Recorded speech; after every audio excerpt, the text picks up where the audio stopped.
So here is the one overall chart for the oxidation. That means all these are nothing but the different oxidizing agents which are grouped in a different category. So what we are going to study during this course is this has been divided, all the oxidizing agents, they are divided into these different groups. So in the first group we are going to see oxidation of the alkyl or benzyl hydrogen or benzylic position or allylic position.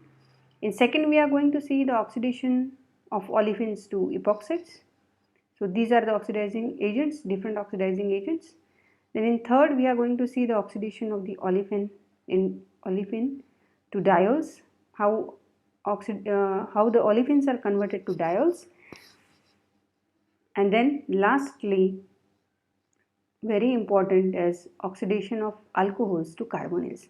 So all these are the different oxidizing agents which we are going to see, which we are going to learn during this course. So let us see one by one these all reagents used for oxidation. The first group is oxidation of allylic acid.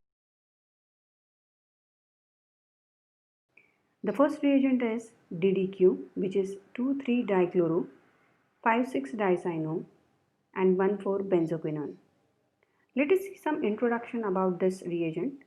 It's a strong oxidizing agent. It will basically abstract H- ion from the allylic or a benzylic position.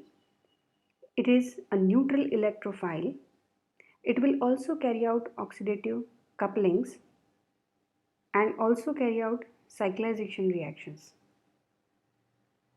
It will also carry out the aromatization of hydroaromatic compounds called as dehydrogenation. So we know that dehydrogenation is one of the type of oxidation. We'll elaborate this with the help of mechanism. So this DDQ, it will abstract an hydride ion. It will goes to the oxygen and then the shifting of the bonds will open the another oxygen as an O negative. If you look at this molecule, from the allylic position, the hydrogen or H- hydride ion is abstracted by the DDQ. Then it becomes positive. The species which is formed this DDQ with O negative, it will abstract the another hydrogen from the same substrate next to the allylic position, and there is a formation of double bond.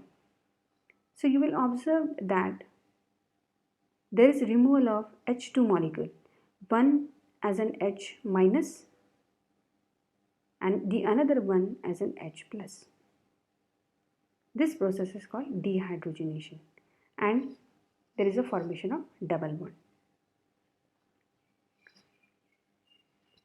The another example in the same way it is given here. So there is a formation of alpha beta unsaturated carbonyl compound by the process of hydrogenation in presence of DDQ. So you can see here this carbonyl, and this is the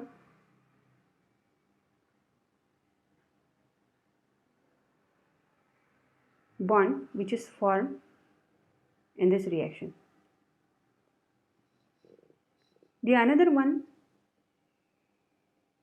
as it is mentioned that there is aromatization of the compound. So you can see there is only one bond in the substrate, and then at the allylic position from the allylic position there is abstraction of hydride ion by the DDQ. There is a formation of double bond. Again, with respect to that double bond from the allylic position, the hydride ion is abstracted by the DDQ, and again there is a formation of third double bond. So the final product is aromatic. The another example where you will observe that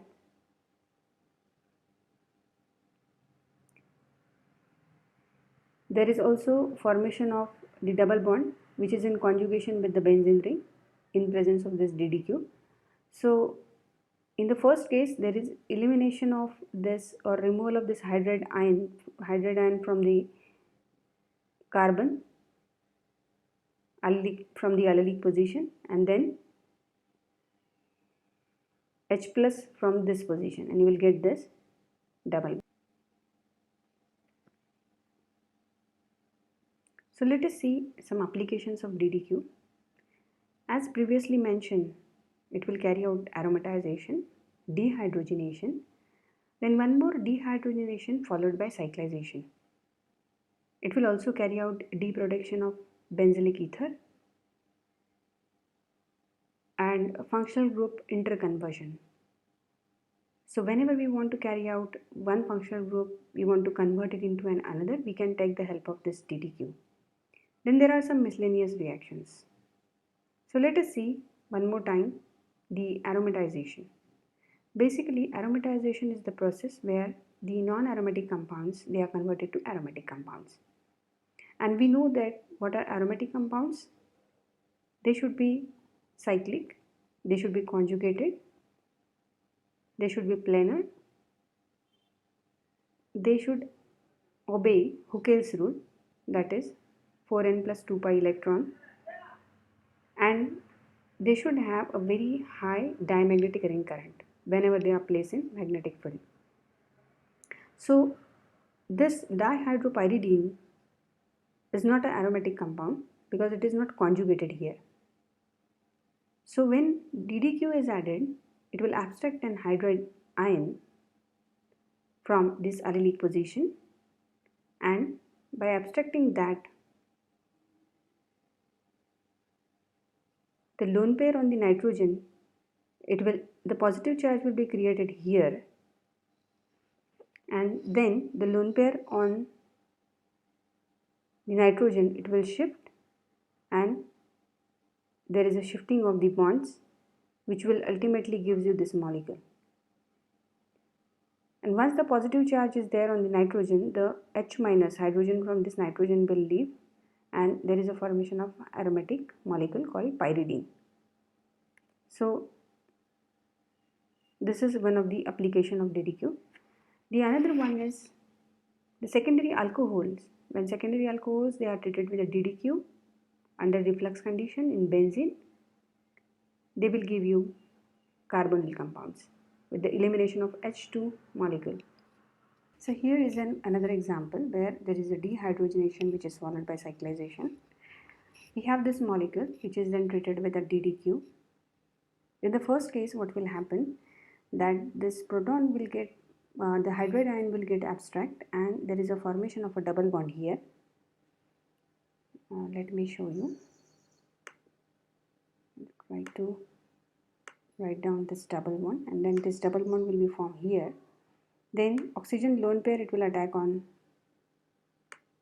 at this position, because what we want is 1, 2, 3, 4, 5 and 6. There is a 6-membered ring formation here. So then this has to open in this way on this carbon.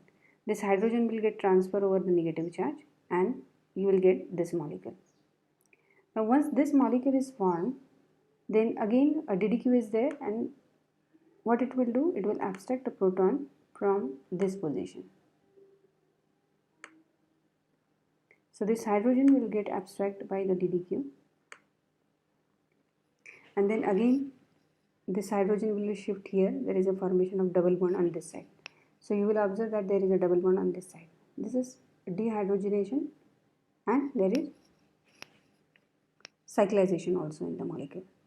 The another example you will observe, the another one which is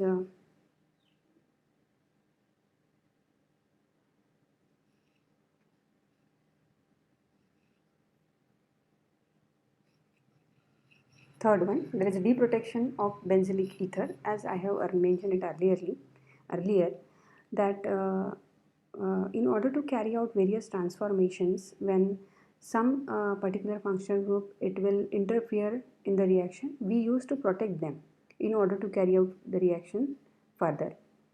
So when we protect some functional group, at the end of the reaction we have to deprotect them. In the same way, for deprotecting this alcohol functional group, it is protected by means of this benzyl functional group. So now it becomes the benzyl ether, and when we deprotect it, you will get hydroxyl back. So this DDQ is used to deprotect or to break this bond to form the hydroxyl compound, or after deprotection you will get the hydroxyl molecule back. Then lastly, in the miscellaneous reaction there are number of reactions, but this is one reaction where you will find that a phenol when treated with a DDQ and it is reflux in presence of benzene, you will get this molecule.